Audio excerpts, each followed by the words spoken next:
Tout démonté, tourpe en bleu, en partie remonté, hein, l'arrière, tout ça.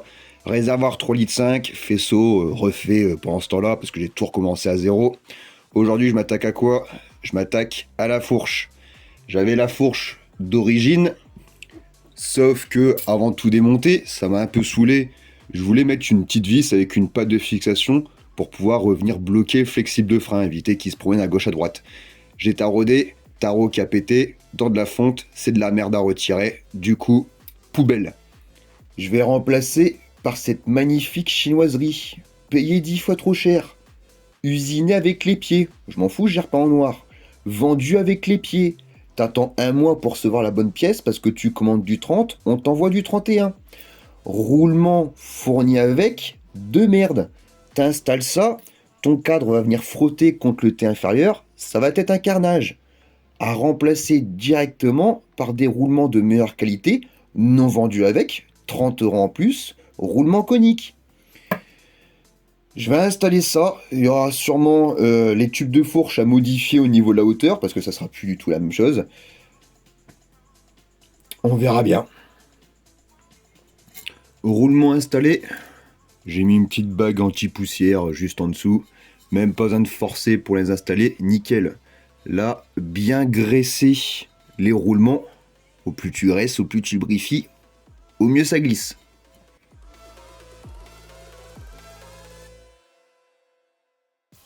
Pour la bague inférieure du roulement, suffit de l'enfoncer à l'intérieur. J'ai déjà fait pour la partie inférieure. Pour la partie supérieure, bah la même chose. Tu l'enfonces à peine dedans. Voilà.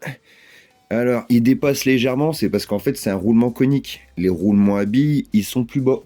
Ensuite, tu graisses la colonne avec son roulement. Le roulement supérieur. Voilà. Voilà ici. L'écrou de la colonne de direction.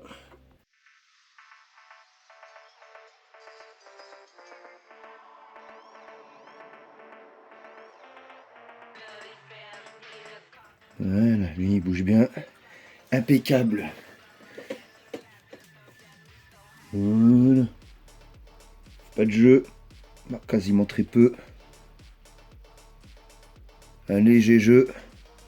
Mais en serrant, ça sera bon. Pour le serrage, tu viens serrer ça, c'est pas la peine de serrer ça comme un teubé.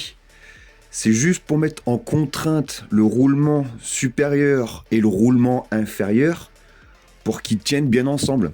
Si tu viens à trop serrer, ta colonne, elle sera dure, alors que si tu viens pas assez serré, tu risques d'avoir un joint intérieur. Ensuite, sur certaines motos, tu as un contre-écrou. Donc là, le contre-écrou, il n'y en a pas. C'est certainement le T supérieur avec l'écrou qui est juste au-dessus, qui vient serrer l'ensemble pour éviter que ça bouge. Petit coup de serrage.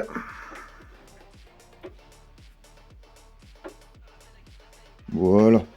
Là, c'est amplement suffisant.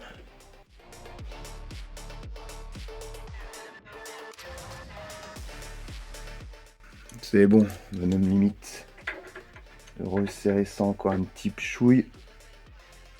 Voilà. Là, ça me va.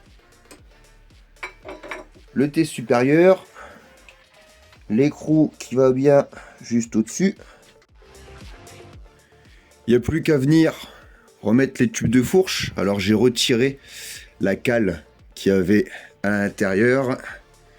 Donc du coup, c'est la hauteur d'origine.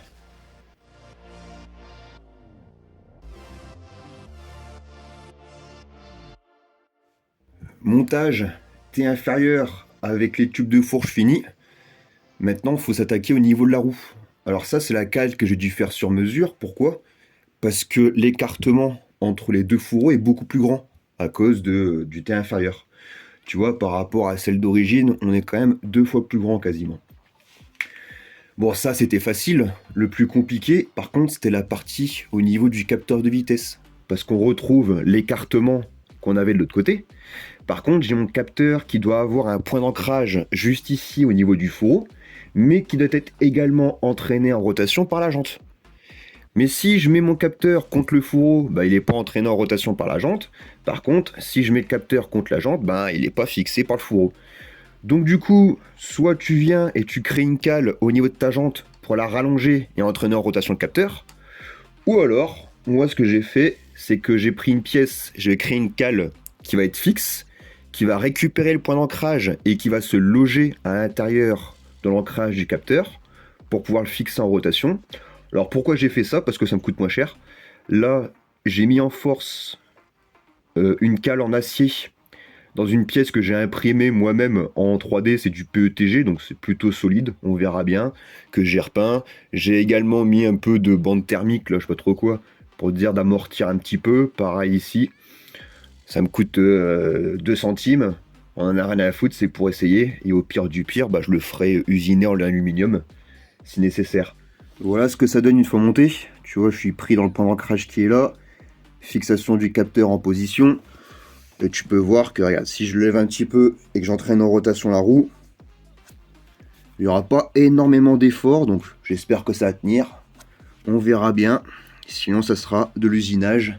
Il faut également que je commande de quoi rallonger l'axe de la roue, parce que là, il manque un bon demi-centimètre. J'aimerais bien en trouver en titane, mais ça coûte une fortune. On verra bien ce que dit AliExpress.